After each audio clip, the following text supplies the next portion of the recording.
විපුවන් පාටකුරුල්ල ටෙලිනාට්‍ය නරඹන ඔයාලව ගොඩක් ආදරයෙන් මගේ YouTube නාලිකාවට පිළිගන්නවා. ඔන්න යාළුවනේ මම ඔයාලට කියන්න යන්නේ මේ කතාවේ අද සිද්ධ වෙන්න තියෙන දේ ගැන. මේ වෙද්දි ඔයා දැකලා තියෙනව නේද? කෙල්සිවයි කෙල්සිගේ අම්මවයි මීඩියා වලින් එකතු වෙලා කතාවට අල්ල ගන්නවා. මෙන්න මේකට ප්‍රධාන හේතුව වෙන්නේ නුරාන්.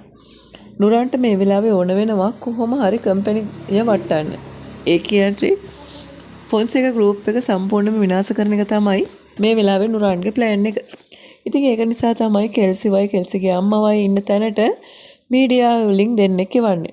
ඊට පස්සේ මොවුන්ගේ කට උත්තර අරගෙන කතා කරන දේවල් අරගෙන ඒව සමාජ මාධ්‍ය හරහා පබ්ලිෂ් කරන්න තමයි මේ වෙලාවේ නුරාන්ගේ ප්ලෑන් එක. මොකද නුරාන්ගේ අතේ මේ වෙලාවේ සල්ලි තියෙන නිසා නුරාන් උත්සාහ කරනවා ඒ සල්ලි විසි කරලා ෆොන්සේකා ගෲප් එක පහළ මට්ටමට දාන්න. ඒ වගේම තමයි මේ වෙද්දී මොවුන් ප්‍රකාශ කරන දේවල් වෙන්නේ අර ගෑනු ළමයෙක්ව බොරුවට රවට්ටා ගැනීම, ඒ වගේම කම්පැනි මිනිසුන්ට සල්ලි දෙන්නේ නැතුව ඔවුන්ගේ ෂෙයා හෝල්ඩර්ස්ලට සල්ලි දෙන්නේ නැති ගැම ගැන කතා කිරීම.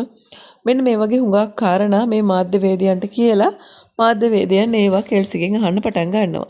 ඇත්තටම කෙල්සිට හිතා ගන්නත් බැරි වෙනවා එකපාරටම මාධ්‍යවේදියෝ රොත්තක් ඇවිල්ලා තමන් ගාව ප්‍රශ්න කරන්න යන එක.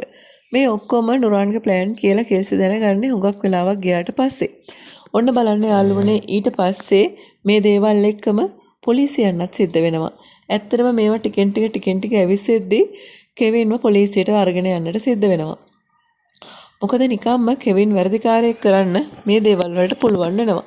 ඉතින් ඊට පස්සේ තමයි අපිට හොඳම හරිය බලා ගන්න පුළුවන් වෙන්නේ.